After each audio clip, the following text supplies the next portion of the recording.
Okay, so we're live and I missed that beginning bit. So sorry.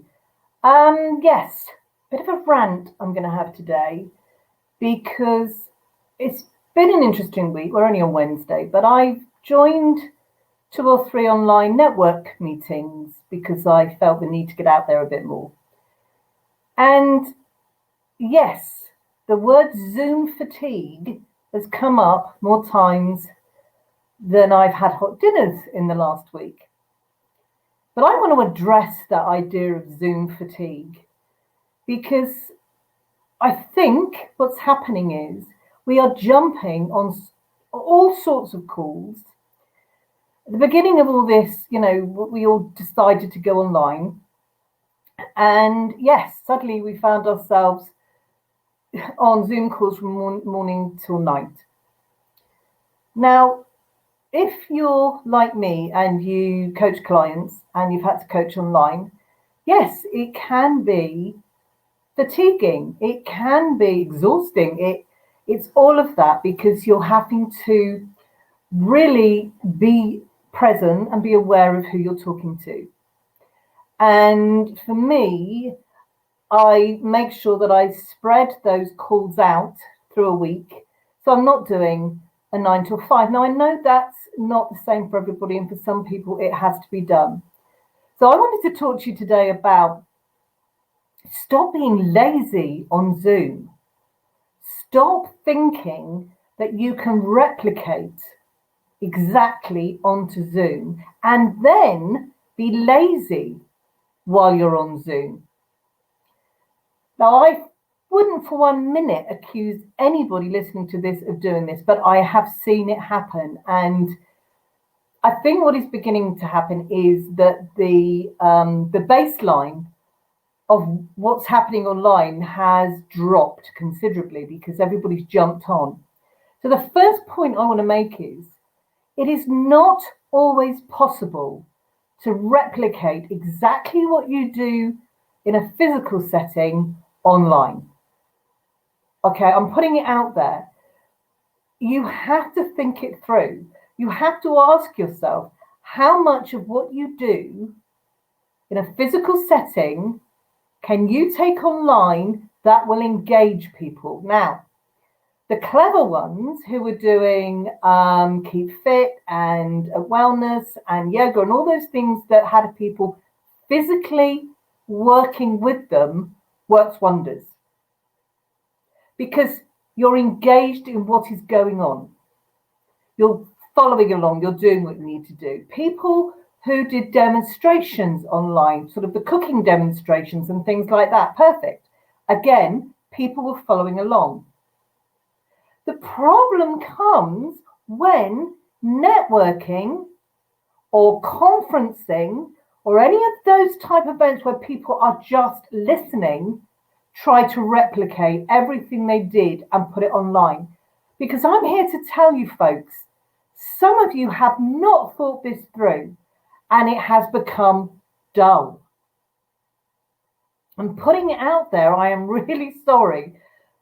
But you need to look at what you're doing. How is what you're doing engaging with your audience? Now, for instance, when we go networking, a lot of the networking I do, and I don't do a lot really, is because I get out of the house, I talk to people, we laugh, we share a joke, we catch up on gossip, we create an atmosphere in a room, and it's as much social as it is business. Now, we can't always replicate that online. One, because the discipline needed to ensure a smooth meeting.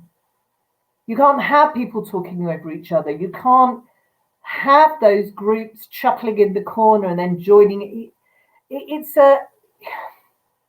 It's a difficult thing to manage. However, you have to find a way, because if I'm going to sit in front of a computer for a 2-hour online meeting or even an hour online meeting, I need to be engaged. I need to get value from it. I need to learn something from it. I need to be able to take away something from it. And if I can't take away the social element of it, then there has to be something to replace it. And the really good networking events I've been to online have been where I have learned something new, or there's been some sort of workshop, or I've come away feeling like, yes, I can do that. You cannot expect people in their own homes, in their own comfort, to be polite and listen all the time. And now I have a word for you people in the audience listening to Zooms or attending Zoom meetings. How many of you will go into a meeting, sit down with a plate of egg and bacon and start eating? How many of you will turn up in your pajamas with your dressing gown on? How many of you would continue doing your Facebook and your emails and all your social media with one ear on what's going on in a meeting? It wouldn't happen because it's rude, but we are becoming lazier and lazier on Zoom because we are in our homes in comfort and just sort of pop in and have a listen and aren't present. And that doesn't help the people who need to engage with you because they're getting nothing back. Now it is whoever's speaking job to engage with you. And I'm going to say to you now, speakers, if you notice there's a lot of chat going on about something totally irrelevant to what you're talking about, you've lost your audience. If you're going to read from a script or a book, learn how to look up from time to time. Or just send us the book or the script and we'll read it in our own time. Be present. Give to people, and audience, give back. Shut everything else down when you're on a Zoom meeting and be there. Join in with questions and chat. Learn and take something from it. Follow up with the people you have found interesting that you want to talk to. It's not going to get any better. And I was talking this week to a couple of people and they were talking about this Zoom fatigue. And I said, well, where else do you talk online? And they were, well, we don't. We're just so fed up with Zoom. We're not going anywhere. I can't. Excuse me. That's like saying at a physical meeting, oh, you've done your 60-second, brilliant, you've networked, but I'm so tired of it, I'm not going to go and do a workshop for a group of people who may buy off me. You have to be speaking online because the whole world is speaking online at the moment and there is so much noise. You have to make yourself heard. You need to be simple. You need to be clear. You need to cut through the noise. But most of all, you have got to be better than the others. You have got to learn how to use your voice, how to be effective. What other platforms can you use to talk to people? It's not just about Zoom and workshops, live streaming, pre-recorded videos, podcasts. How many people have said to me, well, you know, I can never find guests. You don't have to have a guest for a podcast. You could do a weekly, a monthly podcast full of tips and things, and maybe have the odd guest on there. It's about understanding the various platforms that are available to you, looking at the ones that will work for you, putting a strategy in place and doing it. You can't sit back and go, well, I've got Zoom fatigue. I can't be bothered anymore. I don't want to go anymore. If you're running a business, you have to use the online tools now to make your voice heard, to make your voice effective.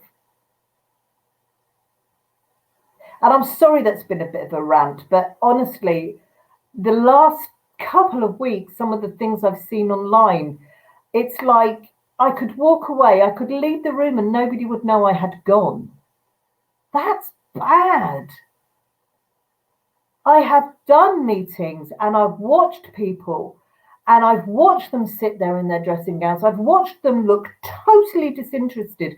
I have watched, and I can tell when people have got one eye on their Facebook and they're responding, or they're responding to emails, or they're doing things, or the ones that stand up in the middle and go, oh, I'm just going to go and take this call. Unless someone's offering you a kidney, you should never do that to a person who's running any sort of workshop. That is rude. If you know you're going to have to do that, let it be known at the beginning of a meeting that you may have to leave because you're expecting an important phone call. I know it's easy to be laid back and relaxed at home, and it's lovely. But it's not doing you any favors to be lazy on Zoom or any other streaming platform you use or webinars. Think about how you want to speak to people. Think about what you want to say. Use the right platform and make a plan. So think about what I've said.